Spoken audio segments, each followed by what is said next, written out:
Okay. Yeah. We're talking about All in the Family. Can you tell me about Gene Stapleton? Well, Jean was a tough one. Carol was much looser than Jean, and Jean was very intent on lines. And one of the things that bothered me with Jean was that as soon as we put down the script for the first reading, she'd pick up a pencil. And I always say to her, "How do you know you're going to use it?" But otherwise, she's a delightful person and tremendous talent. Tremendous talent. We had a show where she did two parts. She had sort of an almost romance with a German butcher. And when his girlfriend showed up, Jean did the German girl. And she did a very good job. And I think a lot of people didn't realize it was Jean.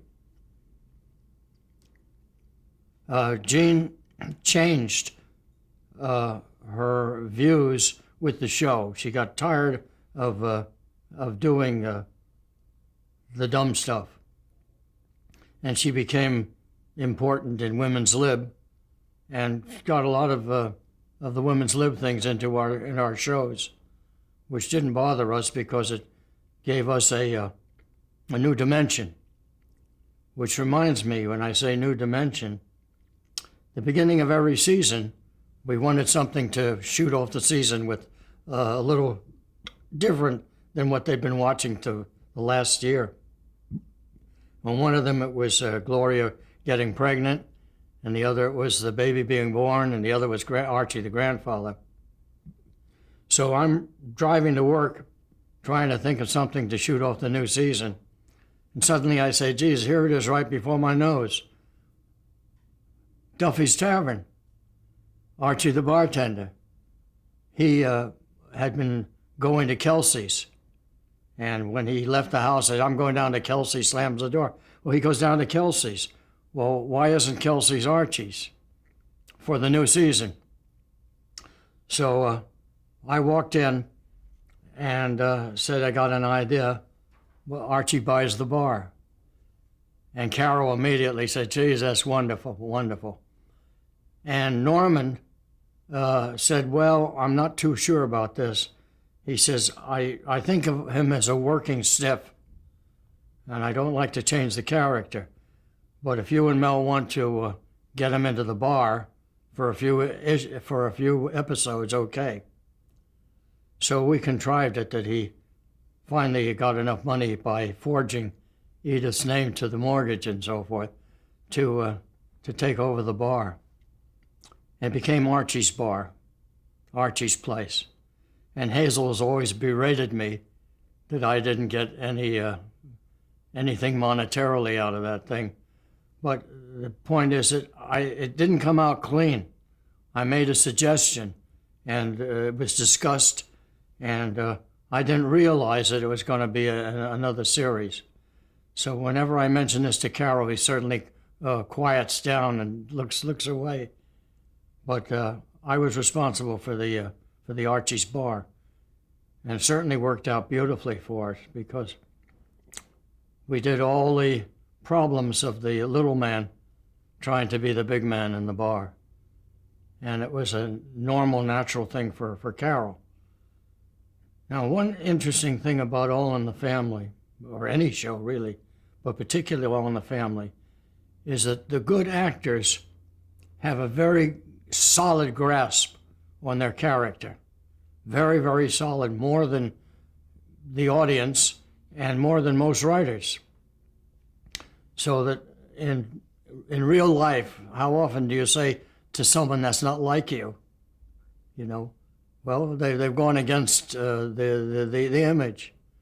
And just as Ed Gardner had a very good feel of the Archie character and would get angry with you if you threw in a line that wasn't right for him. And George Burns told about that. Carol has such a feel of his character that sometimes it is so definite that you don't even understand it. And that came about when I had a suggestion that his little club, he has a bunch of losers, bunch of white guys that have, 8 guys that have a club. And I named them the Kings of Queens, which they've now used as a title for the thing. But I named them that. I suggested that they do a minstrel show. And Carol got wrapped up in it right away and said, wait a minute. He says, you can't do it. I said, why not? He says, Archie would never do a minstrel show. I said, Carol, I said, Archie's the one guy in the world that would do it. I said, he's the lame brain that wouldn't realize that he's going against everything that is modern, and he's going back 100 years. I said, no, he says he wouldn't do it. So Norman got in on the thing and says, I don't see why. So the two of them came closest to an argument that I've seen. So Carol was so adamant about this that we wrote the show. When the fellows turn up in blackface to pick up Archie, he is so angry. He hasn't put on the blackface. He runs upstairs and flushes the toilet. It was one of the worst scenes that we've ever had. But this was Carol feeling so much that this was out of character for him. Now, I as close as I was to Carol, and we worked very closely together, I could not understand that. Could not understand it. Now we dissolved to a few months later, and we're doing a show where Archie is taking his little niece, Stephanie, to school, and I said, I got a great idea. I said, they do a song together, the two of them. And I said, remember Ted Lewis? Anybody my age does, from vaudeville. And Ted Lewis with the top hat and the cane, and is everybody happy? And I said, he does Ted Lewis. And I said, with the top hat and the cane, and he had a character named Shadow, who was a little black boy. So she does Shadow, and she has a top hat and the cane. And they both come out and do 4 bars, and then they do their shtick. I said, it's a beautiful thing. Carol said, let Edith do it. I said, Edith can't do that. He says, well, let her do something. He says, don't you understand? And I said, no, I don't understand. He says, Carol O'Connor could do it, but Archie couldn't. And that suddenly I realized from the minstrel show that Archie's not the flip kind of guy, Mr. Bones and so forth. It was completely out of character for him. Whereas Carol O'Connor, you get him at a party, he plays piano and does dialect and so forth. But that one thing told me that he had a hold on that character. And what it does is it jars them. It jars them. And they're not necessarily anti-writer when they yell out at you. But if they say they wouldn't say that, they know that it goes against the grain. And a lot of the changes that they make, including Edith Stapleton, is when lines are good lines, but not right for this particular character. She would never say that. Another thing in All in the Family, now that I'm rolling, I've read almost all the reviews on All the Family. And every one of them took on the bigotry. Every one of them. And ignored, according to my reading, one of the most important parts of the show. The show wasn't about bigotry. We had a leading character that, by definition, was a delightful kind of guy who was bigoted. But that wasn't the whole show. We had a show where Gloria gets pregnant, where Mike goes for the delivery, where Gloria loses her baby, where Archie takes drugs. That has nothing to do with bigotry. He ODs on drugs after the bar is doing bad. We had show after show. Edith worrying about breast cancer. It's right on the front pages, and that had nothing to do with bigotry. So this was not a show about bigotry. The show where one of the leading characters, and Mike always took him on. Always took him on. And Archie, in my mind, the bigotry was not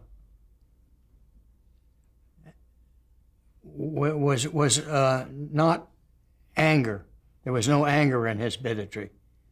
As a matter of fact, he smiled through most of it. You know, he says, "Don't knock the Dagos, the Wops won't like it." And to his mind, he was defending them. So it was that the brain was working slower than the mouth. And every now and then, I thought he went too far. And he always said, "Oh, there's Larry, always trying to protect the Jews." He says, "You wouldn't do it if I was knocking the Swedes." And I said, "Well, the Swedes never had 6 million lost in ovens." But I have a feeling that what we call bigotry is everywhere. Henry Ford was an anti-Semite, and it never seemed to detract from our admiration for his contributions to our culture. And the new president in Austria is an anti-Semite, but the people thought enough of him to elect him to office. So Archie told me, Carol told me, that when he first did the character, when he went to church, people hissed at him. And he said, "Look, I'm doing a character." He says, "If I was doing Hitler, would you hiss at me?" And he's always refused to autograph Archie Bunker. People say, "Will you sign Archie Bunker?" He says, "I'm not Archie Bunker." He says, "I do a lot of characters." He says, "If I was doing Shakespeare, would you want me to put Hamlet?" How did you balance the dramatic versus the comedy elements of the show? How do you what? How did you balance the comedy versus the dramatic elements of the show? Well, a good example of that is the day that Edith almost got raped. There was a rapist there, and he had her on the couch and so forth. And we got laughs through that show. But we didn't get laughs at demeaning the theme. And that's another example of the fact that bigotry had nothing to do with our premises, with so many of our premises. And this was ignored in the reviews.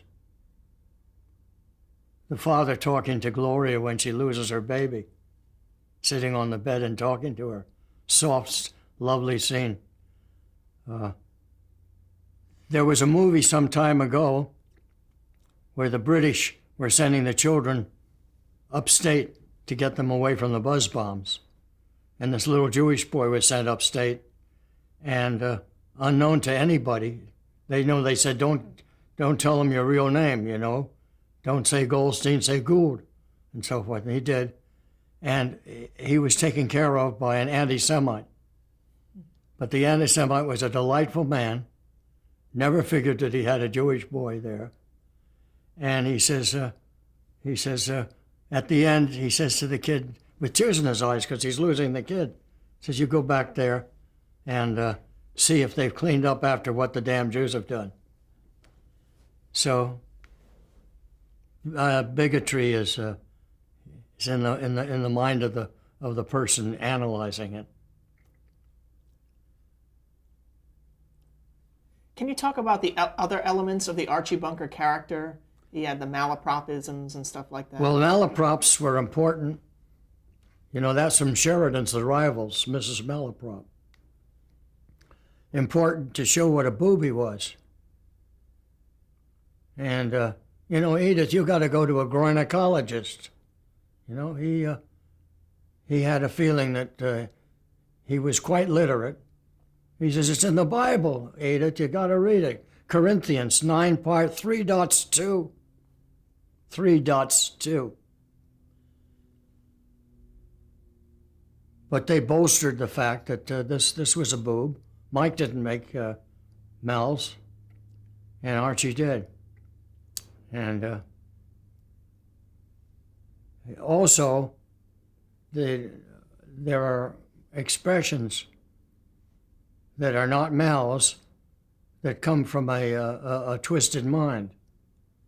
You know, he'll say, "Well, you got the Hebes and the mix, and you got all the things, you know, and they all keep their way, And that's what makes America great, son. And he followed his own mind. But this was a rather good man. He's a good father. He was a good friend, a hail fellow well met. He never really did anything rotten that I can think of. He was a good grandfather, loved his grandson. And he stood up for what he believed in. We had a show where Edith, one of Edith's relatives dies, and he finds that she's living with another woman. And of course, there's a long play where Archie finally finds out, you know. And he says to her, he says, look, he says, you're a good person. Why don't you give up that stuff? And in his mind, this was a good thing. This wasn't a bad thing. I don't think he ever did anything bad. He was very proud that Sammy Davis came to the house. He also said, you know, Sammy Davis sat right there, right there. He's a good friend of mine. And he and Jefferson got along pretty well. Their house door was always open to the Jeffersons and Lionel. And Lionel was always above Archie and mimicked Archie, and Archie never caught on to it. How important was the relationship between Mike and Archie? Well, Mike, of course, was the sounding board. And he says, will you stop calling me a Polak? You know, I'm a person. He says, you're a person that happens to be a Polak. Mike was the voice of reason and took him on and exposed it for what it was. You know, he says, all Spanish people don't steal. You know, you put them in a place, you know. And Mike also was a good husband. He was slightly limited in making a living. And rounded out the show rather well. Mike had a good relationship with Edith. The two of them sort of understood one another's attitude toward Archie. And Schiller and Weisskopf wrote one of the lowliest bits in the show, and that's when Archie says goodbye to Mike, who's going to the West. And Archie's not good at saying goodbye. And you have a feeling that there's a love there that's suppressed. It's suppressed more in Archie. He'd die before he could say, I love you. And they're standing at the door, and Archie has stalled as much as he could in saying this real goodbye. And so finally outside the door, they're about to say goodbye again, and Mike says, you can almost see him thinking, the hell with it, I can't hold back any longer. He says, Archie, I gotta say this, I've always loved you. Now Archie's reaction, he can't put it into words. And he reaches up to put his hand around Archie, and he brings the hand down. Beautiful, beautiful touch in the show that, bigots, and no bigotry. This is a nephew that really loved his father with all those yellings and screamings that they had done. And Mike softened, and the father couldn't because his character wouldn't allow it. Character. You should have written in there that Archie kisses him on the cheek, he'd kick you out of the room. So that was remember, we had Rob Reiner there. We had a very good brain. Yeah, talk about Rob Reiner. Working with. He's a tough guy to get in an argument with, but brilliant and creative. His interpretation of the character is unbelievable. The boy that never got it over the boyishness and shyness, never got over really resenting strongly enough, was put in a position where he's living in somebody else's house, which ain't easy. And his interpretation of that role was wonderful. I watched the reruns and awe and awe at it.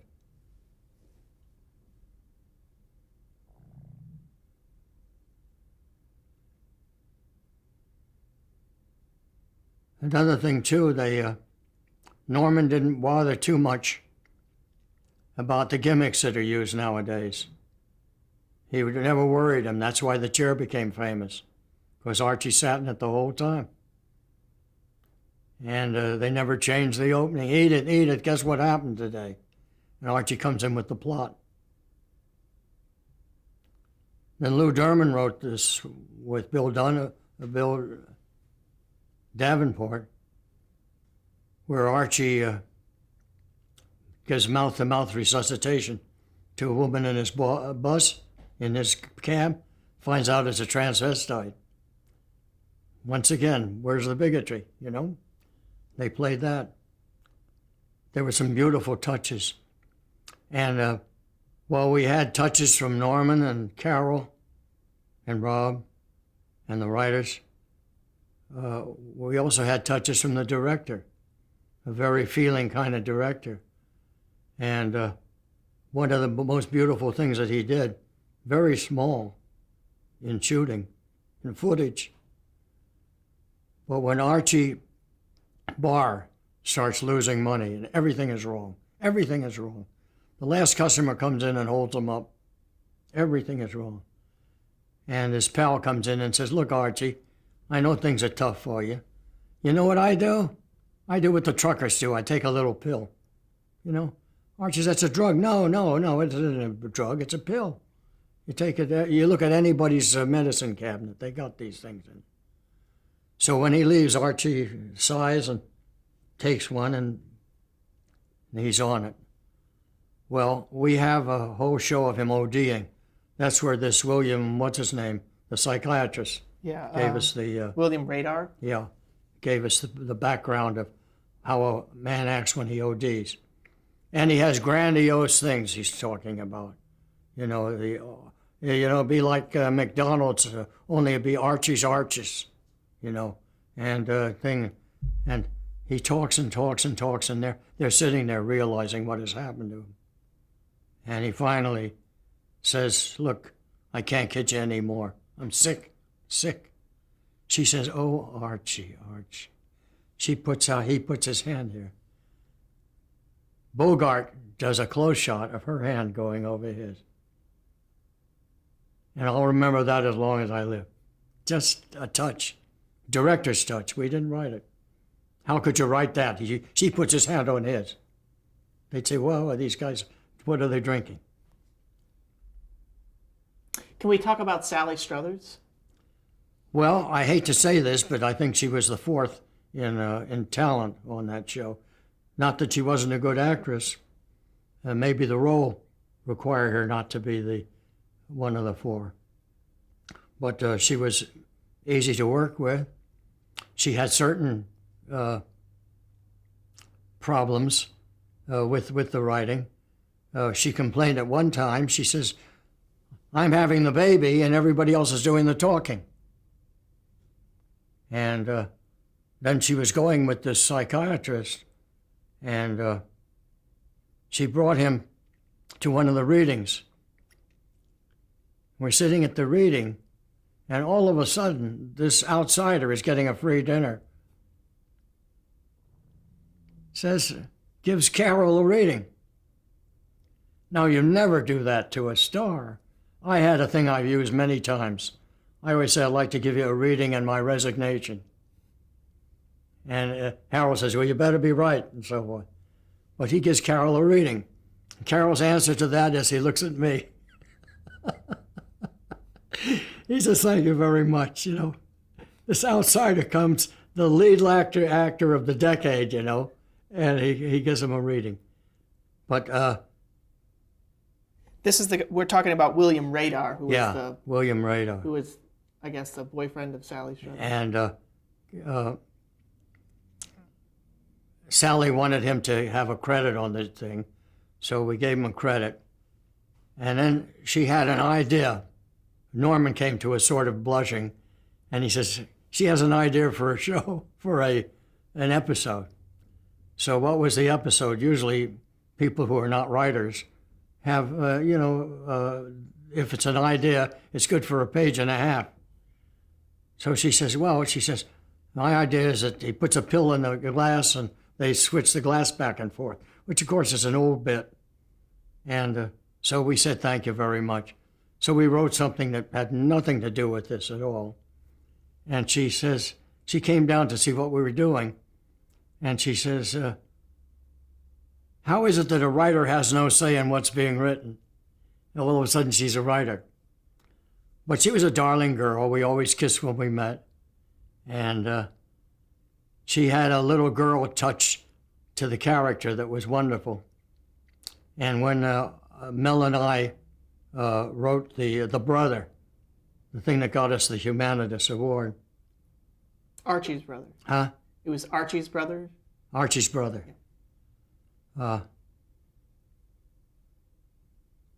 She hasn't seen him, and he hasn't seen him for years and years and years. So when they bring Gloria in, they said, guess who this is? And when she says, Uncle Willie, she was a little girl again. She went back to when she knew him as an uncle and so forth. And she was very adept at that. She got great big laughs with her crying. And she turned out to be in the character, a good little wife, a good little companion for him. Let's talk about a few of the episodes. Can you talk about Joey's baptism? Yes. Kara wanted Joe to be baptized. Mike, who was an agnostic, if not an atheist, didn't believe in it. Didn't believe that splashing a little water on someone meant anything. And at one point in that show, Archie says, I don't care if they're what God says or if there is a God. He says, shush, shush, shush, shush, shush. He says, you're being monitored, kid. You're being monitored. Oh, you're going to have trouble when you get to heaven if you ever get there. He says, okay, Archie, what's heaven like? He says, I'll tell you what heaven's like. Edith, what's heaven like? Edith says, well, everybody likes music and they dance and they sing and everybody's happy and has everything they want. It's like the Dinah Shore show.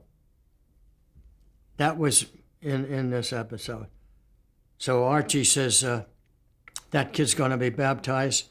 That kid's going to go through it. He says, that kid's going to be a good Catholic. She says, no. So now the first chance he gets, he grabs him and rushes him down to the church. And we're going to stop there. We'll pick it up.